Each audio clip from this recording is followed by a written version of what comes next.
Thanks అండి వచ్చినందుకు. అలాగే స్నేహితులందరికీ, పాత్రికేయ మిత్రులందరికీ థ్యాంక్ యూ వచ్చినందుకు. ఫస్ట్ ఈరోజు పాట రిలీజ్ అయిందండి.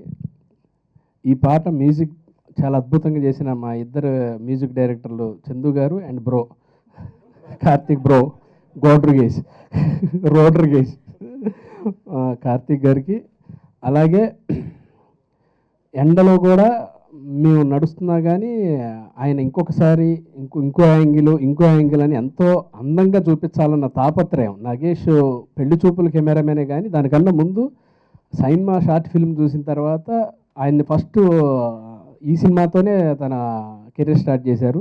ఆయన లక్ బాగుండి ముందు పెళ్లి చూపుల కెమెరామెన్ అయిపోయాడు, లేకపోతే జైమిని చిమ్రా కెమెరామెన్.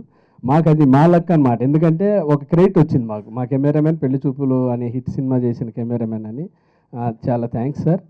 అలాగే శివాజీ గారికి ఒకవేళ పెళ్ళయి ఉంటే పెళ్ళం పక్కన ఉన్నంత టైము అంటే బయటకు వచ్చి షూటింగ్ చేసినప్పుడు పక్కన ఉండరు, వాళ్ళ వైఫ్ ఉండదు.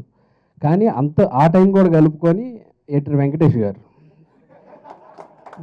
ఈయన పొద్దున్న లేచి ఒక షర్ట్ వేసుకున్నట్టు ఒక వెంకటేష్ గారిని ఎడిటర్ని తీసుకొని వెళ్ళిపోయేటాడు రూమ్లోకి. నీల్ కమలది తెల్ల చైర్ కొంటే అది ఈరోజు రెడ్గా అయిపోయిందండి. పాపం చాలా కష్టపడ్డారు ఆయన కూడా. చాలా థ్యాంక్స్ సార్. మ్యూజిక్ సైడ్ కానివ్వండి, కెమెరా సైడ్ కానీ, ఎడిటింగ్ సైడ్ కానీ. ఇంకొకటి చాలామంది చూడంగానే ఇందాక రాంప్రసాద్ అని ఇక్కడ వచ్చిన మన సుధీర్ పక్కన ఉన్న రాంప్రసాద్ అన్న అదే ఊరు అన్నాడు. అది కాకినాడ ఒకటి, భీమిలి ఒకటి అని. ఇలాంటి అద్భుతమైన లొకేషన్లు వీళ్ళ క్రూ. దాంట్లో మెయిన్గా చెప్పుకోవాల్సింది ఆనంద్. చాలా కష్టపడి ఎతికి మొత్తం తిరిగి నేను అంటే ఎందుకో బాగా ఇదిగా చెప్తున్నానంటే ఒకటి చెప్తాను. హీరో ఈ సినిమాలో ఫస్ట్ సైకిల్ వేసుకొని ఒక ఊర్లోకి ఎంటర్ అయ్యి ఇంట్లోకి వెళ్ళి ఒక సంచి తీసుకుంటాడండి. హీరో ఎంటర్ అయ్యేది ఒక రోడ్డు, అది వచ్చి నానక్రామ్ కూడా అవతలు తీశారు. సర్వీ చెట్లుది నిజామాబాద్ దగ్గర తీశారండి, చెట్లలోకి ఎంటర్ అవుతాడు. దాని తర్వాత ఒక ఊర్లోకి పోచంపల్లో తీశారు. ఆ పోచంపల్లో పక్కనున్న ఊర్లోనేమో మా ఇంటి ముందు తీశారు. ఒక 5 లొకేషన్లు ఓన్లీ సైకిల్ మీద నుంచి వచ్చి ఇంట్లోకి వెళ్ళడానికి. మళ్ళీ అతనే ప్రొడ్యూసర్. నేను షాక్ అయ్యా నిజంగా. శివాజీ గారు మీ ప్యాషన్కి గ్రేట్. అసలు మీకు మంచి టీం దొరికింది. సుబ్బరాజు గారు లాంటి సపోర్టు, అందరు ప్రతి ఒక్కళ్ళు మీకు వచ్చిన సపోర్టు, మీ మధు, మీ బావ పక్కలో బళ్ళం మీకు ఆయన అందరూ ప్రతి సపోర్ట్. అదే చెప్పవచ్చు.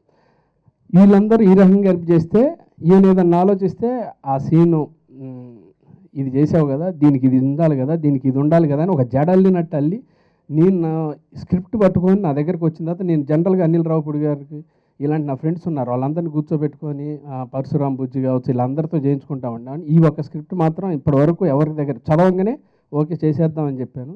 అంత హెల్ప్ చేసిన పరం సూర్యాన్స్ వాళ్ళ ఫ్రెండు, అతను కూడా స్క్రీన్ ప్లే చాలా అద్భుతంగా చేశాడు సినిమాకి, అతనికి హెల్ప్గా. ఈ సినిమా నేను చేసినందుకు చాలా అదృష్టంగా భావిస్తున్నాను. నా దగ్గరికి వచ్చినందుకు చాలా సంతోషంగా ఉంది. చాలా అదృష్టవంతుడు నేను. ఈ అదృష్టం నాకు రావడానికి కారణమైన జేడి చక్రవర్తి గారికి 2 చేతులు ఎత్తి నమస్కారం పెడుతున్నాను. ఆయనకి నాకు సంబంధం లేదు, అసలు నేను ఆయన కలిసి యాక్ట్ చేయలేదు. ఆయన సబ్జెక్ట్ వీళ్ళకి అంటే డైరెక్టర్ గారు వర్మ గారి దగ్గర, జేడి గారి దగ్గర, ఇంద్రగడ్డి మోహన్ కృష్ణ గారి దగ్గర వర్క్ చేశారు. తర్వాత లండన్ వెళ్ళి జాబ్ చేసుకుంటూ వీకెండ్లో స్క్రీన్ ప్లే నేర్చుకొని ఇక్కడికి వచ్చి సినిమా తీయాలని ప్యాషన్తో నెలకి కొంత మంచి సాలిడ్ అమౌంట్, నేను అంత అమౌంట్ ఉంటే అసలు నేను రాను అసలు ఇక్కడికి, హ్యాపీగా అదే చేసుకుంటూ ఓపెన్గా 10 లక్షలు మిగులుతాయండి నెలకి. అయ్యి 2 ఏళ్ళు కష్టపడి ఆ డబ్బులు తీసుకొని వచ్చి సినిమా తీద్దామని వచ్చాడు. మేము బడ్జెట్ చెప్పాం, నా మీద దానికి ఎక్కువ అయిపోయింది, చాలా ఎక్కువైంది. అయినా కానీ ఆయన ఏ రోజు అధైర్యపడలేదు.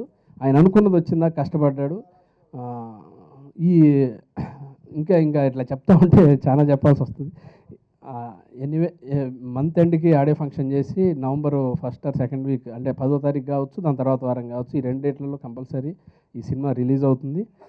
దీనికి మీకు ఒకే ఒకటి, డైరెక్టర్కు ఉన్న ఆలోచన ఇన్నోవేటివ్ ఆడియన్స్ దగ్గరికి వెళ్ళాలంటానికి ఉదాహరణ సాంగ్తో పాటు పోస్టర్ మీద ఉన్న దేశవాళీ వినోదం కింద మళ్ళీ దేశీ ఎంటర్టైన్మెంట్ అని పెట్టాడు. నేను ఎందుకంటే 2 ఒకటే కదా అంటే శ్రీనివాస్ రెడ్డి గారు ఇప్పుడు అని మొదలు పెడతాడన్నమాట. దేశవాళీ వినోదం మీకు అర్థం అవుతుంది సార్. అదే మీరు యూఎస్లోనో యూకేలోనో మీరు ఉంటున్నారు, మీ పాపకి తెలుగు చదవడం టక్మని రాదు కదా, ఇంగ్లీష్ ఉంది కాబట్టి దేశీ ఎంటర్టైన్మెంట్ అని చదవద్ది. అలా అర్థం అవుతుందండి. అంతే, అంత డీటెయిల్డ్గా, అంత అసలు ఇక మనం స్పూన్ ఫీడింగ్ సినిమా కూడా అంతే ఉంటుంది. చాలా గొప్ప సినిమా, నా జీవితంలో మర్చిపోలేని సినిమా ఇది. ఇంకా ఇలాంటివి చెప్తే రెగ్యులర్ అవుతుంది, అందరూ చెప్పినట్టు అవుతుంది అన్న ఉద్దేశంతో చెప్పట్లేదు. చాలా మంచి కింద వాయిస్ వినపడుతుంది. కింద సమైక్యంగా నవ్వుకోండి, సమైక్యంగా నవ్వుకుందాం అని పెట్టారు. ఇది దేని గురించి పెట్టారంటే, ఇది మాత్రం కంపల్సరీ ఇప్పుడు చెప్పాలి. ఈ సినిమాలో కరీంనగర్ నుంచి హీరో ఉద్యోగం రీత్యా కాకినాడ వెళ్తాడు. అంటే 2 రాష్ట్రాలు కలిసి ఉన్నప్పుడు జరిగిన కథ. అప్పుడు అందరూ నవ్వుకో, అదొకటను ఫ్యామిలీలో అమ్మ నాన్న కావచ్చు, కుర్రోళ్ళు కావచ్చు, పిల్లలు కావచ్చు, అందరూ నవ్వుకునే సినిమా అని. ఈ 2013లో జరిగిన కథ ఇది. అది సినిమా అంతా చూస్తున్నప్పుడు గుర్తు చేయడానికి ఈ సినిమాలో ఒక ఇంపార్టెంట్ క్యారెక్టర్ ఉంది. ఆ క్యారెక్టర్ పేరు అత్తారింటికి దారేదనే ఒక సినిమా. ఆ సినిమా ఓపెనింగ్ నుంచి ఎండ్ వరకు ఒక క్యారెక్టర్ ప్లే అనమాట. ఆడియో రిలీజు రేపే విడుదల, 10వ రోజు, 50వ రోజు, సినిమా ఎండింగ్లో త్వరలో మా టీవీలో. ఈ అలా డిజైన్ చేశారు. అద్భుతమైన స్క్రిప్ట్, నేను సర్ప్రైజ్ అయ్యాను. అలాగే మొన్న సుకుమార్ గారు ఫోన్ చేసి, ఒక్క సీన్ నటించడం కష్టం కానీ నువ్వు సినిమా అంతా నటించావు అన్నారు. థ్యాంక్ యూ సార్, మంచి కాంప్లిమెంట్ ఇచ్చారు నాకు, చాలా thanks. Thank you very much. మరి పిలిస్తే పలకరు కానీ జస్ట్ సైకిల్ వేసుకెళ్తే ఆయన హౌస్ వచ్చేస్తుంది. కాబట్టి మా ఊళ్ళో ఉన్న రిలేషన్స్ శివాజీ గారు అంటే కొన్ని రిలేషన్స్ ద్వారా నేను సుబ్బరాజు గారిని పట్టుకున్నా, వెళ్ళిపోయి కలిస్తే ఏం చేస్తామంటే ఒకటే చెప్పాను, నాకు ఇంకా బాగుతున్నమాట ఏంటంటే, నేను కుర్చీలో వస్తానండి